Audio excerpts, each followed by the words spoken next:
여러분 안녕하십니까? 베러 목사입니다. 오늘은 이어서 마태복음 2장 16절부터 23절까지 제가 읽어드리겠습니다. 이에 헤롯이 박사들에게 속은 줄 알고 심히 노하여 사람을 보내어 베들레헴과 그 모든 지경 안에 있는 산의 아이를 박사들에게 자세히 알아본 그때를 기준하여 2살부터 그 아래로 다 죽이니, 이에 선지자 예레미야를 통하여 말씀하신 바 라마에서 슬퍼하며 크게 통곡하는 소리가 들리니 라헬이 그 자식을 위하여 애곡하는 것이라. 그가 자식이 없음으로 위로받기를 거절하였도다. 함이 이루어졌느니라. 헤롯이 죽은 후에 주의 사자가 애굽에서 요셉에게 현명하여 이르되, 일어나 아기와 그 어머니를 데리고 이스라엘 땅으로 가라. 아기의 목숨을 찾던 자들이 죽었느니라 하시니, 요셉이 일어나 그 아기와 그의 어머니를 데리고 이스라엘 땅으로 들어가니라. 그러나 아켈로가 그의 아버지 헤롯을 이어 유대의 임금됨을 듣고 거기로 가기를 무서워하더니 꿈에 지시하심을 받아 갈릴리 지방으로 떠나가 나사렛이라는 동네에 가서 이는 선지자로 하신 말씀에 나사렛이라 칭하리라 하심을 이루려 함이라. 아멘. 헤롯이 왜 2살부터 해서 그 아래로 다 죽였을까요? 다름이 아닙니다. 헤롯이 찾는 목적은 바로 예수님이었습니다. 예수님하고 연대가 비슷하다면 다 죽임을 당했던 것입니다. 오늘날도 똑같습니다. 기독교인들이 예수님의 성품으로 지어지면 살지만 예수님의 이름만 가진다면 다 죽임을 당한다는 것입니다. 그럼 여기서 헤롯이 누굴까요? 바로 사탄의 상징입니다. 그럼 믿는 자가 언제 다 죽임을 당할까요? 바로 사후에 헤롯에게 다 죽임을 당하는 것입니다. 먼저 2살이라는 의미를 알아야 합니다. 셋은 생명이라는 뜻이며 둘은 연합이라는 뜻입니다. 육체로는 능력을 행하고 귀신을 쫓고 이런 것들이 다 2살로 들어갑니다. 2살이 육체의 능력을 행하는 사람이라면 1살짜리는 이제 막 믿는 사람들입니다. 하나님의 말씀은 항상 3가지로 봐야 한다고 말씀을 드렸습니다. 6 다음에 0이고 0 다음에 생명입니다. 생명이라는 것은 셋인데 성부, 성자, 성령을 하나로 말하자면 생명이라고 말을 합니다. 그럼 2살까지 죽는다는 말은 거듭은 나지 않고 예수님을 믿고 열심히 특심하여 능력을 행하는 자가 2살짜리입니다. 그럼 언제 죽을까요? 지금 죽는다는 것이 아니고 영으로 말한 것입니다. 심판날에는 전부 죽임을 당한다는 것입니다. 성경에서 헤롯은 사탄의 상징으로 나옵니다. 그리스도를 죽이는 자, 진리를 대적하는 자, 누구를 막론하고 다 죽는 것입니다. 언제 죽을까요? 사후 심판날에 그들의 영이 다 죽는다는 것입니다.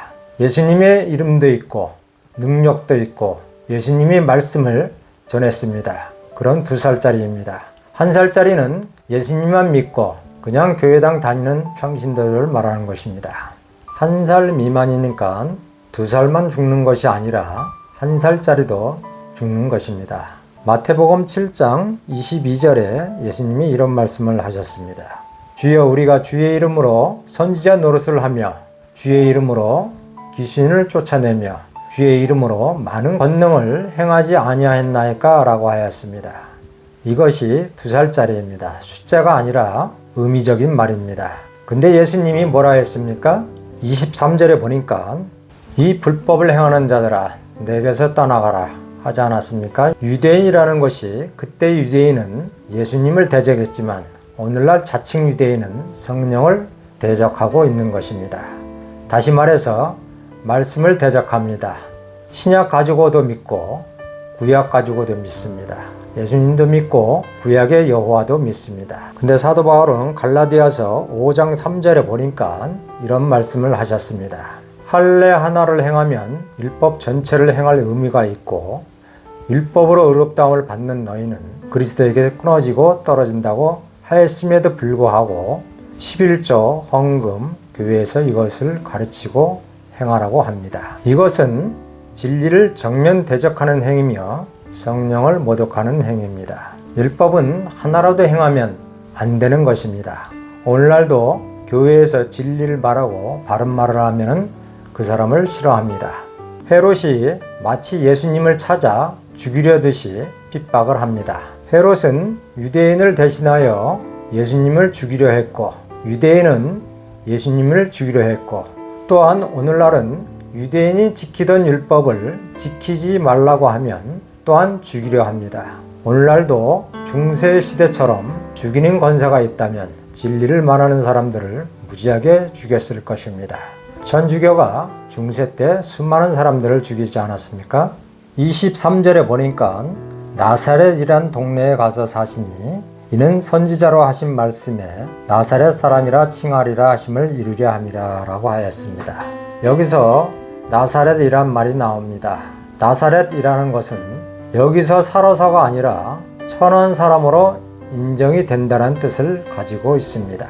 그러므로 누구라도 그리스도의 영을 가진 사람은 그냥 나사렛 사람이 되는 것입니다. 그런 사람이 누구였습니까? 바울이었고 선지자와 사도들이었습니다. 나사렛이라는 것은 우리 보고 한 소리입니다. 역사적인 나사렛은 우리에게 아무런 의미가 없습니다. 여기 2장에서는 동방박사가 핵심입니다. 동방박사만이 예수님을 만날 수 있습니다. 동방이라는 것은 동쪽에서 사는 것은 6입니다. 우리가 동방박사가 되려면 어떻게 해야 합니까? 예수님을 사모하고 사랑하면 동방박사가 되는 겁니다. 그리고 말씀이 내 속에서 이루어지면 여기서 생명의 예수님을 만나게 되는 것입니다. 그리고 또 별이 나옵니다. 2장 10절에 보니까 그들이 별을 보고 매우 크게 기뻐하고 기뻐하였다라고 하였습니다. 크게란 말은 제일이라는 뜻입니다. 예수님을 만나면 엄청 기쁩니다. 예수님이 성령입니다. 성령 받으면 내 일생에서 제일 기쁜 것입니다. 2장에서 지금 말하는 것은 우리에게 구원의 과정을 말하고 있는 것입니다. 그런데 우리가 율법을 행하면 그리스도를 못 만나게 되어 있습니다. 여러분들 율법이 누구를 속입니까? 그리스도를 만나는 것을 속이는 것입니다. 율법은 양 잡아서 제사 지내라고 합니다. 그래서 양을 잡았더니 양이 실체이신 예수님을 못 만납니다. 율법에서 11조를 내라고 해서 11조를 냈더니 예수님의 신분을 버리게 되는 것입니다. 예배를 드리라고 해서 신령과 진정으로 드린다고 해서 가봤더니 예수님을 대적하고 있습니다. 신령과 진정의 예배는 예수님을 기쁘게 하는 것입니다. 성령으로 거듭이 나서 진리대로 사는 것이 예수님을 기쁘게 해드리는 것입니다. 신령이란 성령 안에서, 진정이란 진리대로 사는 겁니다.